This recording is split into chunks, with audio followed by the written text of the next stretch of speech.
Hello বন্ধুরা, আজকে আপনাদের সাথে পরিচিত করে দিতে চলেছি ডাচ বাংলা ব্যাংকের নেক্সাস পে অ্যাপটির সাথে। আপনার যদি একটি নেক্সাস পে পেয়ে থাকে, তাহলে এই ভিডিওটি আপনার জন্য। আপনি আপনার এই কার্ড থেকে সবসময় এটিএম থেকে টাকা বের না করে আপনার নিজের মোবাইল অ্যাকাউন্টে টাকা সেন্ড মানি করতে পারেন অথবা যেকোনো এজেন্টেও সেন্ড মানি করতে পারেন। এটি করার জন্য আপনাকে যা করতে হবে, আপনার নেক্সাস পে অ্যাপটিতে লগইন করার পরে আপনার কার্ডটি ওখানে যোগ করে নিতে হবে। এরপরে আপনার সামনে এরকম একটি ইন্টারফেস চলে আসবে। এখান থেকে আপনি দেখতে পাচ্ছেন সেন্ড মানি। এখানে সেন্ড মানি অপশনে ক্লিক করুন। সেন্ড মানি অপশনে ক্লিক করার পরে আপনার যেই কার্ডটি আপনি নতুন যোগ করেছেন, মানে যেটি যে টাকা আছে, সেই কার্ডটি এখান থেকে সিলেক্ট করে দিন। আমার এই কার্ডটি আমি সিলেক্ট করে দিলাম। এরপরে এরকম ইন্টারফেস চলে আসবে। এখানে দেখাচ্ছে ওন অ্যাকাউন্ট, তারপর দেখাচ্ছে আদার অ্যাকাউন্ট, তারপরে দেখাচ্ছে সাব সেভ অ্যাকাউন্ট। আপনি এখান থেকে আদার অ্যাকাউন্ট সিলেক্ট করে দিয়ে নিচে আপনি সেন্ড মানি টু টাইপ এখান থেকে রকেট মোবাইল নাম্বারটি সিলেক্ট করে দিন।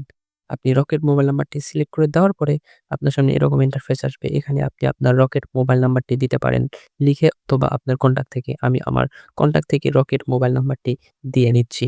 আচ্ছা, এখন আমি আমার সেই কাঙ্ক্ষিত নাম্বারটিকে এখানে সার্চ করব, আমি যেটিতে টাকা পাঠাবো।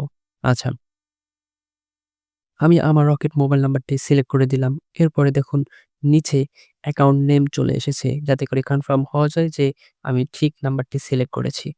এরপরে আপনি এখানে আপনার আ কত টাকা পাঠাতে চান সেই অ্যামাউন্টটি দিন। আমি এখানে অ্যামাউন্টটি দিলাম। নিচে আপনার নেক্সাস পে পিন দিন। আপনার কার্ডের পিন না। এখানে আপনি আপনার নেক্সাস পে পিন দিয়ে সাবমিট করতে হবে। আমি আমার নেক্সাস পে পিন দিয়ে সাবমিট করলাম। এরপরে সিওর দিন।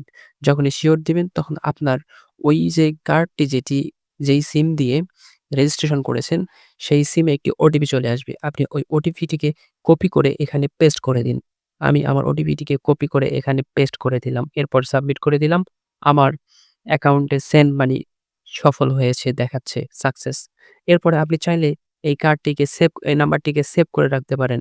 এখন যদি সেভ এ ক্লিক করেন, এখানে দেখুন এন্টার নেম, আপনাকে এখানে নেম দিতে হবে। আমি এখানে যদি নেম দেই, নেম দেওয়ার পরে সেভ করলে আমার এই নাম্বারটি পরবর্তী সময়ের জন্য সেভ থাকবে সেভ অ্যাকাউন্টে। আমি শুধু তখন সেভ অ্যাকাউন্টে ক্লিক করে নাম্বারটি সিলেক্ট করে দিয়ে টাকা সেন্ড মানি করব। এটি বের করার জন্য আবার সেন্ড মানিতে আসতে হবে। এসে এখান থেকে আমাদেরকে সেভ অ্যাকাউন্টে আসতে হবে। তাহলে আমরা দেখতে পাবো আমাদের নাম্বারটি। তো বন্ধুরা, আজকের ভিডিওটি এই পর্যন্তই। ধন্যবাদ সবাইকে।